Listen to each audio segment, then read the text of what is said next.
अध्यात्म विज्ञान कोई धर्म या संप्रदाय नहीं है, ये स्पिरिचुअल साइंस है जो कुदरत के कानून पर आधारित है।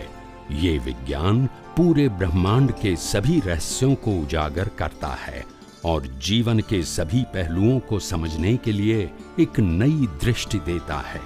इसी को आर्ट ऑफ विजन कहते हैं, दुनिया को देखने की एक नई दृष्टि, जो अध्यात्म विज्ञानी परम पूज्य स्वामी श्री कमलेशानंद जी के निर्देशन में सनातन सत्य का अनुसंधान कर हमारे जीवन को प्रकाशित करे। जय सच्चिदानंद।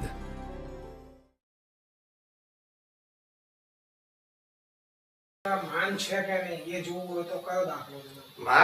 मान છે કે નહીં જોવું હોય તો માન વસ્તુ એવી છે કે જ્યાં સુધી આપણને આ દેહની અંદર અપમાનનો ભય લાગે છે, શું લાગે છે, ત્યાં સુધી માન છે આપણામાં। શું છે? દેહની અંદર દેહાદ્યાસમાં અપમાનનો ભય લાગે છે, ત્યાં સુધી આપણામાં માન છે। માન કસાય કહેવાય। શું કહેવાય? માન કસાય।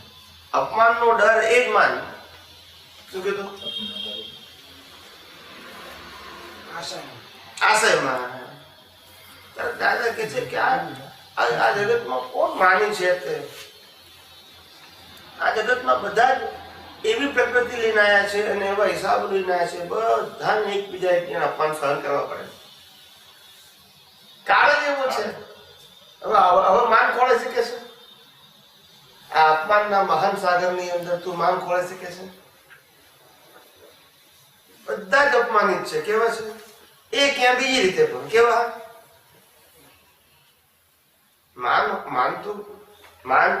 માન કેવી ચીજ હતી? માન આગળ લઈ જાય એવી ચીજ હતી। શું હતી?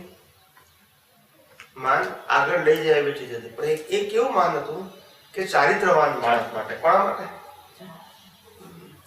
દેખાડો જ્યારથી આવી ગયો માનની અંદર ત્યારથી ખલાસ થઈ ગયો, પછી અપમાન શરૂ થઈ ગયું। અપમાનના ડરથી માન છે। શું છે? ના પણ હવે તો માન આપીને માન લેવાય છે ને। માન આપીને માન લેવાનું, માન આપીને માન લેવાનું તો બરાબર છે, બધું આધારિત થઈ ગયું। આધારિત પેલું માન તો ક્વોલિટી વાળું હોય। કેવું હોય? એ ઉદ્વગતિએ લઈ જાય। એ શ્રીમદ રાજચંદ્રે લખ્યું છે એમના પુસ્તકમાં, જો માન ન હોત તો અહીંયા મોક્ષ હોત, પણ એ ક્વોલિટી વાળું, એ છેલ્લું જાય। એ તમને બહુ ઊંચી જગ્યા લઈ જાય।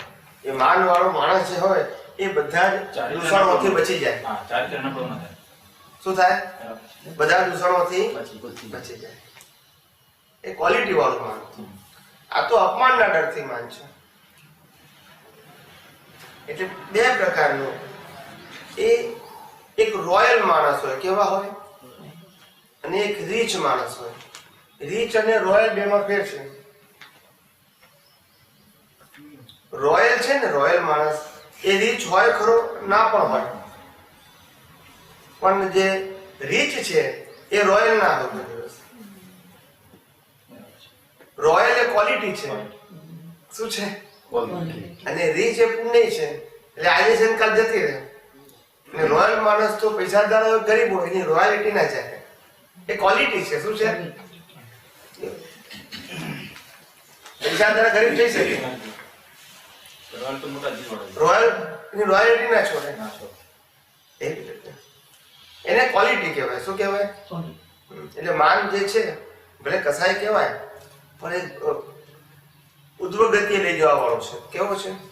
એના આધારે આ બધી જે પ્રાકૃતિક નબળાઈઓ છે એનાથી આપણને બચાવે।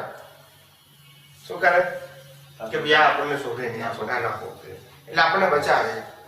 પણ એ ક્વોલિટીના સંદર્ભમાં હોય તો આ તો આ કાળમાં તો ગુનો કરીને આપણે તો છાવરવા જ માંગતા હોય, હાઈડ કરવા જ માંગતા હોય, એટલે પછી એ માન કામનું નહીં, એ તો અધોગતિ લઈ જાય।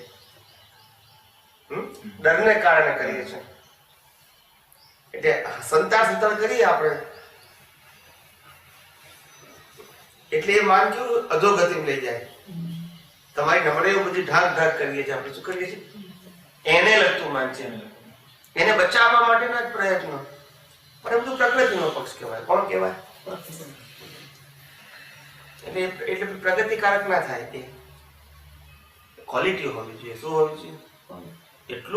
એટલું સુંદર આ સુંદર જ્ઞાની પુરુષે આપણને આ દર્શન આપ્યું છે આટલું, કે આ દર્શન આપણું આ કાળની અંદર તો આવું દર્શન હોય નહીં, પણ આ દર્શન આપ્યું છે. હવે આપણે આ એક અવતાર ખાલી એના માટે કાઢી નાખ્યો, આ સમજવા માટે, અનુભવવા માટે અને સારી ભાવનાને બીજ નાખવા માટે. બસ એક અવતાર.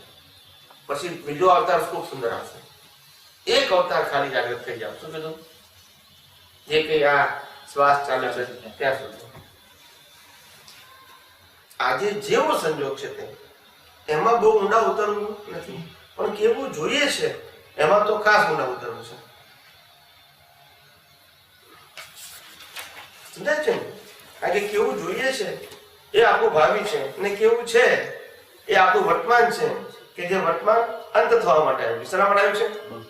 અંત થવા માટે. વર્તમાન એ ભવિષ્ય નથી, વર્તમાન અંત થવા માટે આવ્યું છે.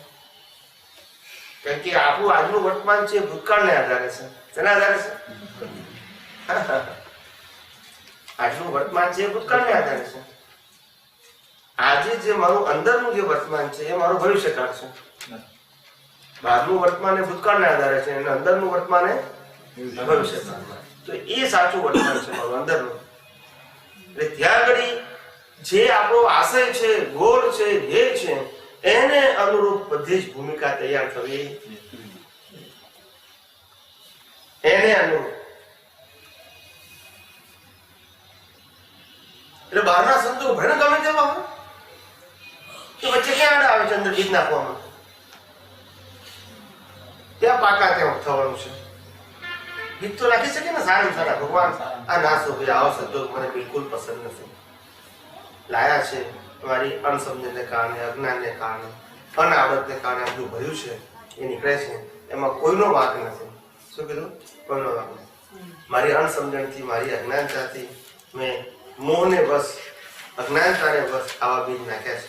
પણ હવે મને સમજાવ્યું કે આ જે સંજોગ છે એ મને કોઈ પણ રીતે મારા ધ્યેયને અનુરૂપ છે, માટે આ ન હોવું શકે. એ સમજપૂર્વક ના પાડીએ. શું કરીએ? આપણે એને તિરસ્કાર નથી કરતા, ત્યાગ નથી કરતા, આપણે જરૂરિયાત નથી એવું કહીએ. શું કહીએ છીએ? તિરસ્કાર નથી કરતા આપણે.